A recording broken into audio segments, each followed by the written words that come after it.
Syntetyczny widok gnijącej natury otacza jej niezdecydowany umysł. Tworzy rzeczywistość każdym swoim oddechem, z każdym westchnieniem roznosi go na kawałki. Niektórzy uważają, że nie sypia, że wystarczy jej trochę światła do naładowania energii.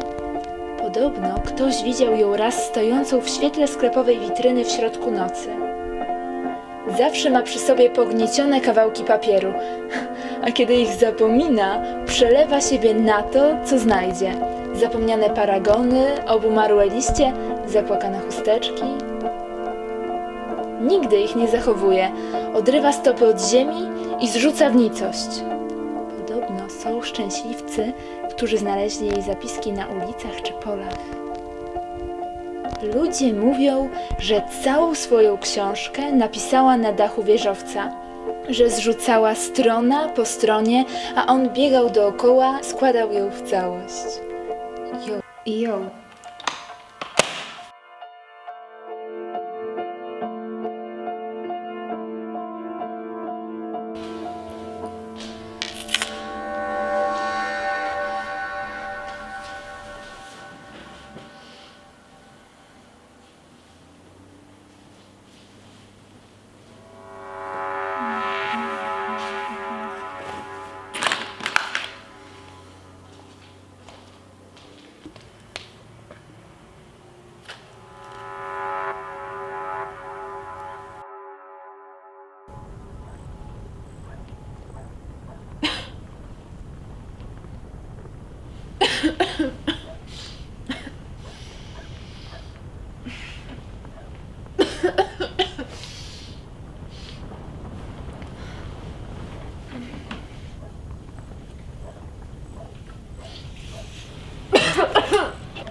O matko. Leon! Leon! Leon, pali się, Leon! Leon, słyszysz mnie? Obudzisz... Leon!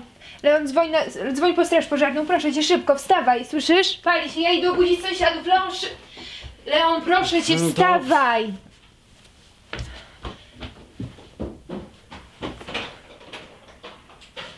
Pali się, uciekajcie wszyscy, pali się na dole!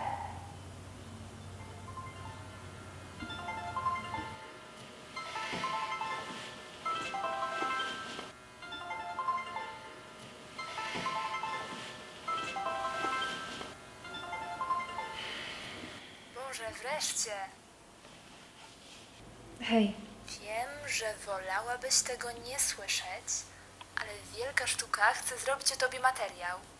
Nie wiem dokładnie, co to ma być. Wyślę tekst do autoryzacji, ale zgodziłam się też na wywiad w czwartek w Bażancie o 13:00. Wiem, że nic nie robisz. Ale ja I wtedy... powtórzę to po raz kolejny. Czas z tym skończyć. Shortlista międzynarodowego bookera to świetna szansa na powrót. Nie możemy jej zmarnować. Magda, po co ty to robisz? Ja i tak ci płacę. Niezależnie od tego, czy się starasz, czy nie. Mnie to teraz nie interesuje. A powinno. Zapisz sobie ten czwartek 13:00. Kawiarnia Bażant. Zapisz ci tam? Dobra. Cudownie, będę o 12:00. Bądź już ubrana. Tak? Tak. A jaki dzisiaj mamy dzień? Niedziela, tak? Wtorek. Eliza, wtorek.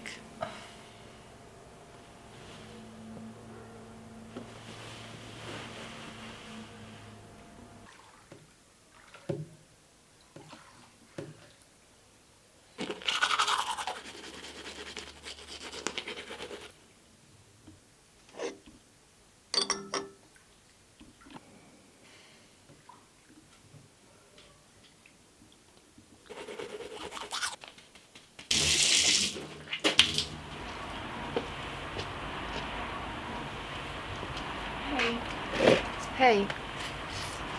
Nie wiedziałam, że pracujesz w tej gazecie. Tak, ostatnio mi się udało.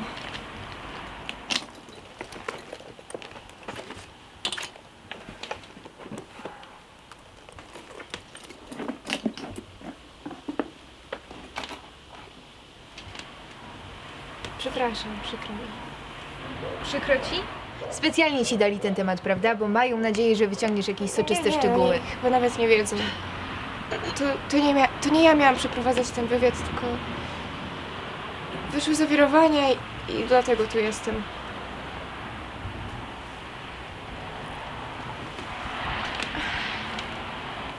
Słuchaj, Eliza, ja chciałam cię przeprosić za to, co się stało i za to, co powiedziałam. I pomyślałam, że przed wywiadem możemy zażegnać konflikt, bo to chyba najwyższy czas. Za co dokładnie mnie przepraszasz? Przecież wiesz, Za co mnie przepraszasz? naprawdę muszę to mówić.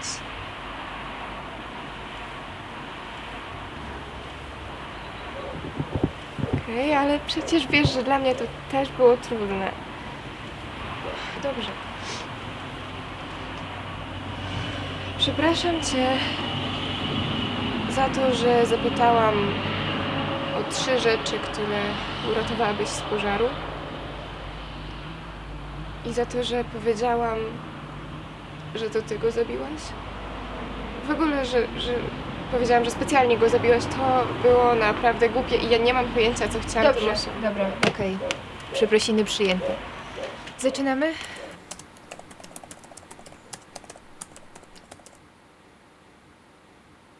Tym.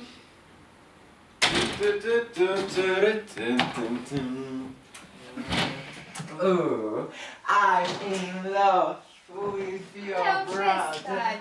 What's his name? Wiesz, że jesteś najbardziej pretensjonalnym narcyzem. Przeszkadzasz mi. Wiem, że mnie kochasz. Nieprawda, właśnie przestałam. Ooh, I'm in love Da się odwiedzić, with your odsłyszeć, od wszystko. Możesz zobaczyć to tylko jeszcze raz. Ale teraz uciekam do mojego świata nauki. Bardzo dobrze, oddawaj mi to. Czego się dzisiaj uczysz? Fizyki. I tak nie zrozumiesz. Bardzo dobrze.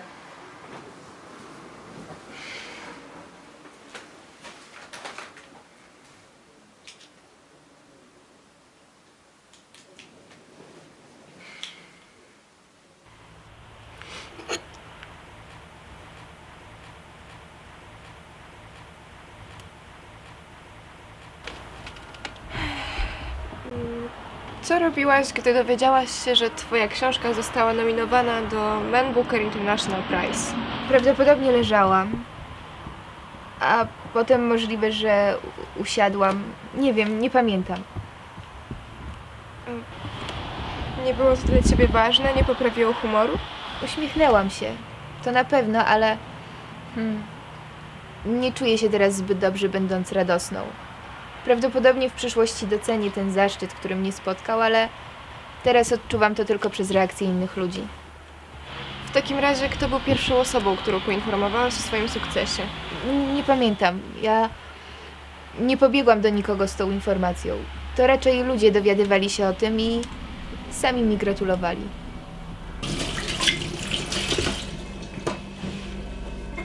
Możesz to wytrzeć?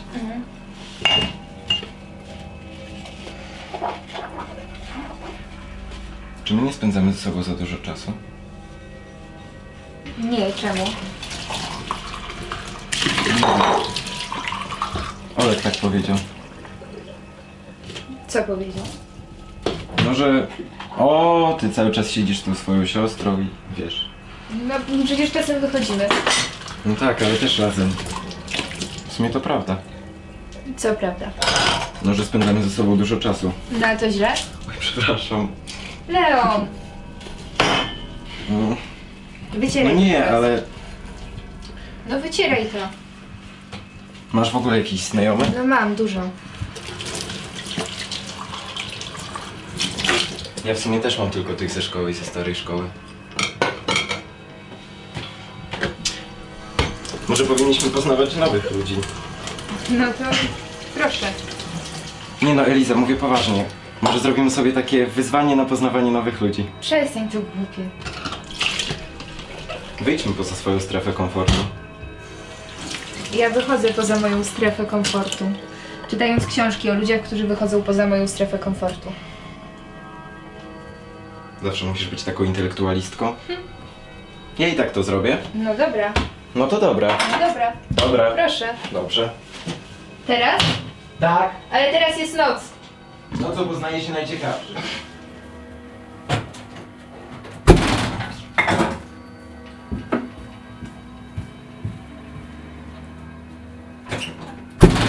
Nie no, żartuję, nie chcę umrzeć. Ale z tymi ludźmi to prawda.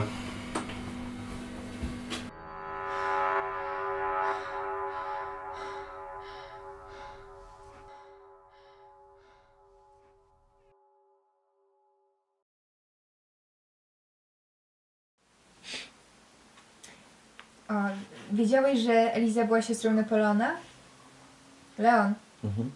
Leon Napoleon. Ja myślę, że my mamy zadatki na bycie bardzo wpływową rodziną.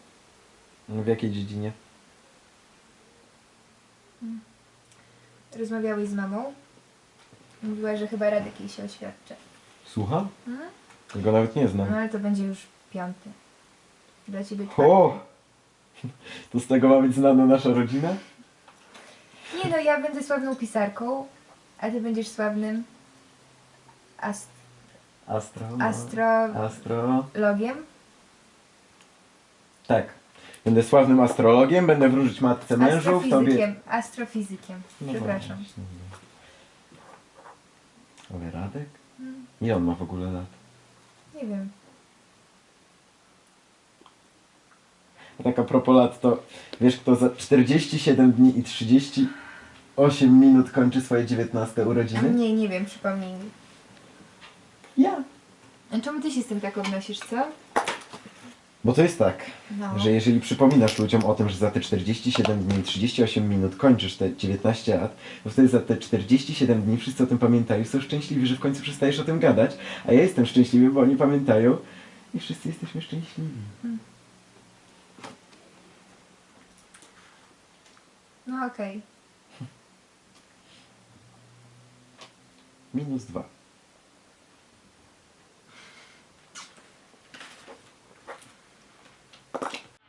Polskie książki nie są często tłumaczone na inne języki, szczególnie debiuty. Jak to się stało, że Zaginiony las można kupić już w Wielkiej Brytanii, Stanach Zjednoczonych, Włoszech, Danii, niebawem też w Rosji.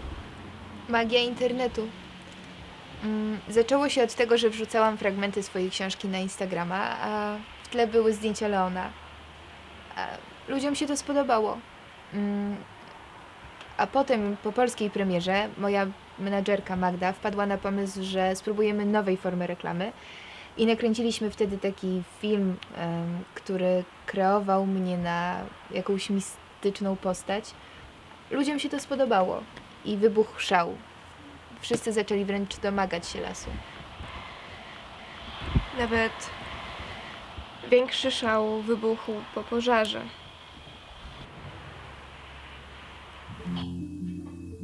Wychodzisz dziś? Nie, wolę zostać tu z tobą. Ale ja wychodzę. No to wolę tu zostać bez ciebie. Na pewno? Wszyscy dziś wychodzą. Wszyscy, którzy napisali maturę. Ja tak wyszłam 2 lata temu, dzięki Leon. No tak, ale będzie fajnie. No to idź, baw się dobrze bez tej swojej siostry.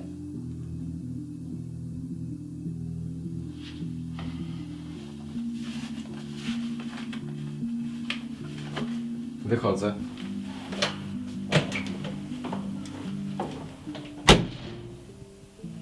Tak, to prawda, ale ja uważam, że robienie pieniędzy z jakiejkolwiek tragedii jest złe.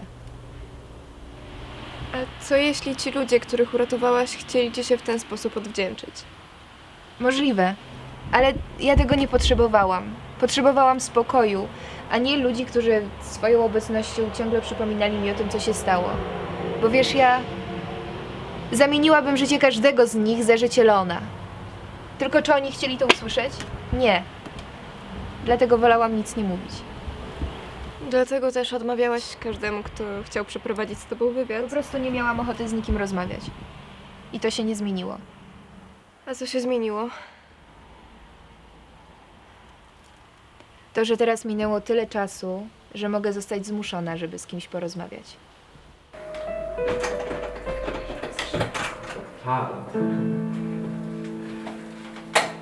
No to tutaj jest ogólnie nasz korytarz. Musisz ściągać buty, bo jest tak całkiem brudno. Tutaj mamy kuchnię. Hej, to jest jakby Małgo, moja dziewczyna. A to jest Eliza, moja jakby siostra. Hej, nie mogę się doczekać, aż cię poznam. Od kiedy Leon mi powiedział, że jesteś jego siostrą. No i wcześniej też chciałam cię poznać, kiedy mi opowiadał o tobie, ale potem połączyłam fakty i uwielbiam twoją książkę. No to, no.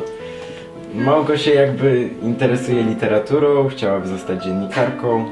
Chociaż i tak pewnie będzie później pracować w jakiejś mainstreamowej, nieopiniotwórczej, nic nieznaczącej telewizji. No. Małgo? No tak, bo jakby Gosia, Małgosia, Małgorzata. Tylko, że Małgorzata jest za długie, a Małgo brzmi tak, jakby ktoś, kto nie mówił R, chciał powiedzieć Marko i... Dobra, muszę iść na chwilę tylko po aparat. A ja do toalety. No, tu. Dlaczego nic mi nie powiedziałeś? Dlaczego ją przede mną ukrywałeś? Bo to nic ważnego. Jak to nic ważnego? Wy praktycznie Dobrze, nie... może coś ważnego, ale po prostu nie chciałem słuchać tego, czego teraz muszę słuchać. Ale nie musiałbyś tego słuchać, gdybyś nie ukrywał przede mną tego, co się dzieje w twoim życiu, Leon. Błagam. Gdzie jest ten aparat? Nie wiem, niech Małgo ci go pomoże znaleźć.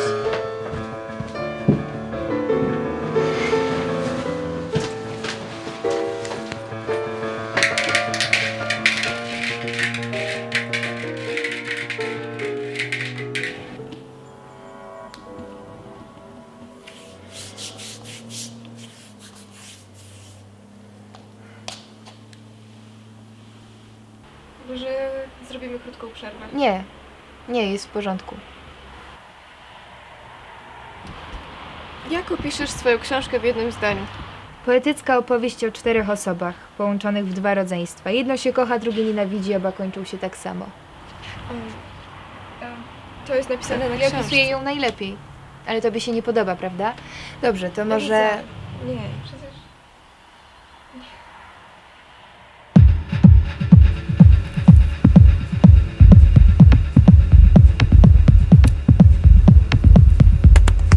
Leon, wróciłam!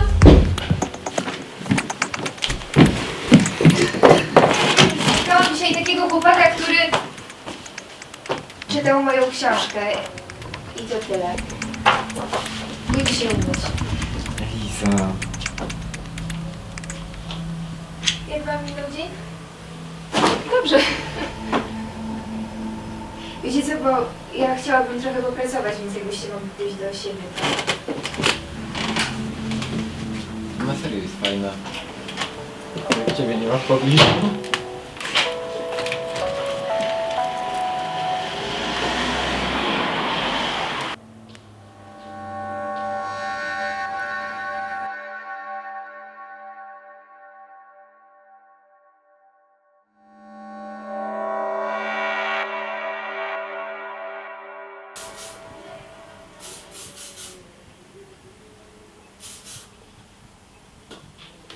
To ja wychodzę.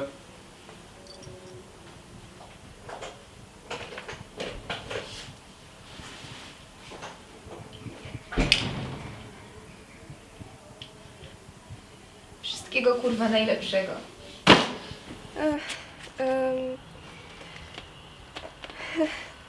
Co cię zainspirowało do napisania książki? Życie. Okej.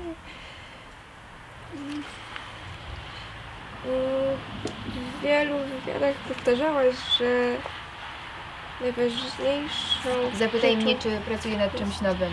Co? Zapytaj mnie, czy pracuję nad czymś nowym. Dobrze. Czy pracujesz nad czymś nowym? Był sobie kiedyś pluszowy niedźwiadek z wielką, kraciastą muchą. Niedźwiadek nie wyróżniał się niczym szczególnym spośród innych zabawek. Jego futerko było tak samo miękkie w dotyku, a oczy miał zrobione z czarnych guzików. Jednak to właśnie on skradł serce małej dziewczynki, która pewnego popołudnia trafiła do sklepu z zabawkami. Jej mama chciała wyperswadować jej z głowy niedźwiadka, podsuwając córce coś bardziej bajkowego. Jednorożca, smoka, nawet syrenkę, ale mała dziewczynka stanowczym tupnięciem nogi ucieszyła swoją mamę. Ja chcę tego, misia, i już. W ten sposób niedźwiadek trafił do domu dziewczynki, w którym został otoczony dziecięcą miłością. To on zajmował honorowe miejsce na jej łóżku. To on pocieszał ją po przykrym dniu w szkole i to jego zabierała ze sobą na wszystkie wyjazdy nad morze. Pewnego słonecznego poranka dziewczynka postanowiła, że zabierze ze sobą niedźwiadka do szkoły. Pomaszerowała tam, ściskając go pod pachą, bo nie zmieścił się w jej plecaku. Pech chciał, że zanim zajęcia dobiegły końca, pogoda uległa zmianie i teraz z nieba spadały ciężkie krople deszczu. Kiedy wrócili do domu, oboje byli przemoczeni. Futerko niedźwiadka całe było przesiąknięte wodą. Dziewczynka zaniosła niedźwiadka do łazienki i sadzając go na suszarce powiedziała: będę pamiętać, żeby po ciebie wrócić. Godziny mijały, a futerko niedźwiadka zaczynało schnąć. W tym czasie myślał z radością o tym, jak wspaniale będzie trafić do nowego domu. Zza drzwi dobiegały odgłosy rodziny, która zmotywowała się do pracy, a on myślał wtedy o nowych półkach z zabawkami, o nowych przygodach, o błękicie, który będzie pokrywał ściany pokoju dziewczynki. Kochanie, wszystko ze sobą zabrałaś? Tak, jeszcze tylko...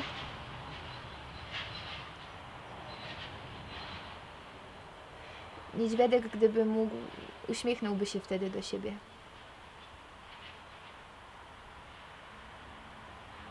Minuta. 2 minuty. Zaraz tu będzie, prawda?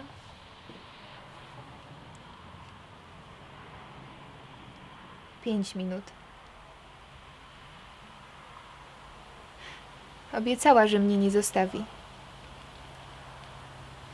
Obiecała. Koniec wywiadu.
Tego dźwięku mi brakowało i zawsze się zastanawiałam, kurde, to nie jest D, to jest jakiś inny dźwięk, to musi chyba być F i wcisnęłam to F.